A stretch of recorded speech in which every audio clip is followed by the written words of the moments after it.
Hello everyone, आज मैं आपसे एक बहुत सीरियस टॉपिक डिस्कस करने वाला हूँ। Value of money and value of your marksheet. मैं अपनी ही स्टोरी आपको बताता हूँ। ओके, जब मैंने 10 पास किया तो मुझे 61% मिले थे। माना कि ये गुड परसेंटेज तो नहीं थे, लेकिन जो भी थे वो मेरा मेहनत था। ये इक्वल्स नहीं होते हैं। ये आप जो 5 फिंगर्स देख रहे हो, ये इक्वल नहीं होते हैं। ये हमेशा 100% लाता है, लेकिन कुछ ऐसे फिंगर होते हैं जो 70% लाते हैं, 60% लाते हैं, 50% लाते हैं, 45% लाते हैं। बट जब हाथ ही इक्वल नहीं है तो हर स्टूडेंट का मेंटलिटी कैसे इक्वल हो सकता है? वो कहता है ना कि रिपोर्ट कार्ड आपका फ्यूचर डिसाइड नहीं कर सकता है, सही है, पर एडमिशन तो वही डिसाइड करता है। जब मैंने 61% लाया तो जब मैं एडमिशन लेने गया अपने सिटी के सबसे टॉप मोस्ट कॉलेज में, जो बहुत फेमस कॉलेज है, मैं नाम नहीं लूँगा नहीं तो वो बदनाम हो जाएंगे। वहाँ पर एडमिशन फॉर्म जब फिलअप होना स्टार्ट हुआ तो मैंने फिल किया। फर्स्ट डे ही मैंने फिल किया था, क्योंकि तब मेरा क्रेज़ था उस कॉलेज पे, बिकॉज मुझे उस कॉलेज की रियलिटी पता नहीं थी। तभी मैंने फॉर्म फिलअप किया, उसका एंट्रेंस दिया, इंटरव्यू फेस किया। बट वो मेरा सबसे पहला इंटरव्यू था और मैं उस टाइम बहुत नर्वस था, बिकॉज मैंने जस्ट 10 पास किया था, मुझे कोई एक्सपीरियंस नहीं था इंटरव्यू का। उस टाइम पे मैं बहुत नर्वस था। सर जो भी क्वेश्चन पूछते मैं बहुत टाइम लेता था आंसर नहीं, बिकॉज मुझे आंसर पता थे, लेकिन मैं इतना नर्वस हो गया था कि आंसर याद होते हुए भी मैं बोल नहीं पा रहा था, जिसके कारण से मैं इंटरव्यू नहीं क्वालिफाई कर पाया। मैं रिटर्न क्वालिफाई कर गया था बट इंटरव्यू क्वालिफाई नहीं कर पाया। पर जुनून था उस कॉलेज में पढ़ने का, जिद थी, पूरा तो करना था। बहुत कोशिश की, टीचर्स लोग से बात की तो टीचर्स लोग बोले कि हमारे हाथ में तो कुछ नहीं है, आप प्रिंसिपल से जाके बात करिए।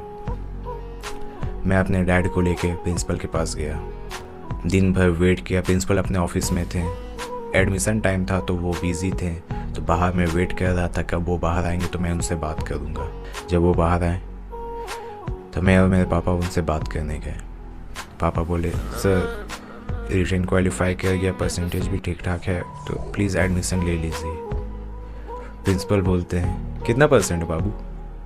मैंने बोला, सर 61। क्या 61? क्या होगा इतने में? क्या लोगे? साइंस? साइंस पढ़ोगे? क्या करोगे साइंस पढ़ के? 61% में क्या आता है? ये सुनने के बाद मेरे में कोई हिम्मत नहीं बचा कि मैं कुछ बोलूँ। सर झुका के मैं पीछे हट गया। और फर्स्ट टाइम मेरी वजह से मेरे पापा का इंसल्ट हुआ था, जो मुझसे बर्दाश्त नहीं हुआ। फिर भी जुनून था, एडमिशन लूँगा तो इसी कॉलेज में। वो कहते हैं ना, घी जब सीधी उंगली से ना निकले तो उंगली टेढ़ी करनी पड़ती है। जब लीगल वे से ट्राई किया, नहीं हुआ, तब मैं इनलीगल वे में कन्वर्ट हो गया, क्योंकि जुनून था कि उस कॉलेज में जाना है तो जाना है। सबसे अच्छी पढ़ाई उसी कॉलेज में होती है, तो मैं उसी कॉलेज में ही पढ़ूंगा और कोई कॉलेज में नहीं पढ़ूंगा। बट रियलिटी तो मुझे पता नहीं थी। मेरे भैया बोले मत जाओ उस कॉलेज में, जबकि वो भी वही कॉलेज से पढ़ के निकले थे। उस टाइम मैंने भैया को इग्नोर कर दिया, बोला नहीं, इस कॉलेज के जैसा और कोई कॉलेज है ही नहीं।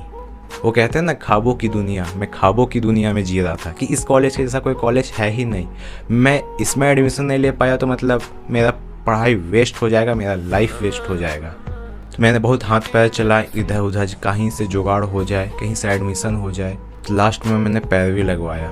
पैरवी लगवाने के बाद जितना एडमिशन फ़ीस थी उससे 2 गुना मुझसे डिमांड किया गया कि इतना लगेगा बाबू तभी हो पाएगा एडमिशन, क्योंकि नामी कॉलेज है और छोटे मोटे की पैरवी तो सुनते नहीं है। वो पढ़ने की जिद थी, उसी कॉलेज में एडमिशन लेने की जिद थी।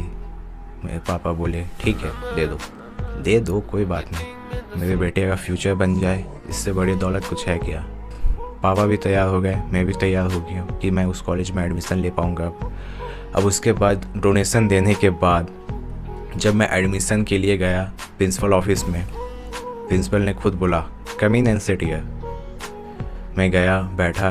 उसके बाद प्रिंसिपल ही ने मुझसे पूछा, कौन सा सब्जेक्ट चाहिए तुम्हें? मैंने बोला सर साइंस।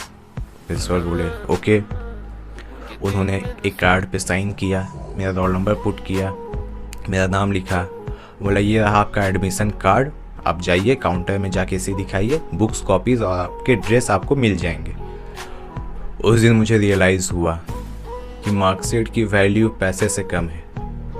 ये हर जगह होता होगा, I am not talking about my college, ये हर जगह होता होगा कि जो प्रिंसिपल मुझे बोला 61%, क्या करोगे 61% का, साइंस पढ़ोगे, वही प्रिंसिपल जब मुझे एडमिशन कार्ड में साइन करके दे रहा था, वो मुझसे पूछ रहा था क्या सब्जेक्ट ले रहे हो, मैंने बोला साइंस, वो बोला ओके ठीक है, और उसने साइन कर दिया। ये थी पावर ऑफ मनी। एक बात का दुख था कि मैं अपने दम पे एडमिशन नहीं ले पाया। एडमिशन होने के बाद with in 10 days I left the college. Yes, this is true. 10 दिन के अंदर ही मैंने कॉलेज छोड़ दिया। एडमिशन लेने के बाद फर्स्ट डे इंट्रोडक्शन क्लास में जब गया, अच्छा था, इट वाज ओके। उसके बाद धीरे धीरे जब मुझे उस कॉलेज का पैटर्न पता चला, वे ऑफ टीचिंग पता चला, टीचर्स सारे अच्छे नो डाउट, बट जब way of teaching, way of pattern पता चला और वहाँ के जो सराउंडिंग्स पता चले, मैंने बोला नहीं, मैं यहाँ नहीं रह पाऊँगा, मुझसे हो ही नहीं पाएगा। जिस कॉलेज के लिए मैं इतना मेहनत करके जिद करके मैं एडमिशन लिया, जब बाद में मुझे पता चला कि इस कॉलेज का ये असलियत है, मैंने उसे छोड़ दिया।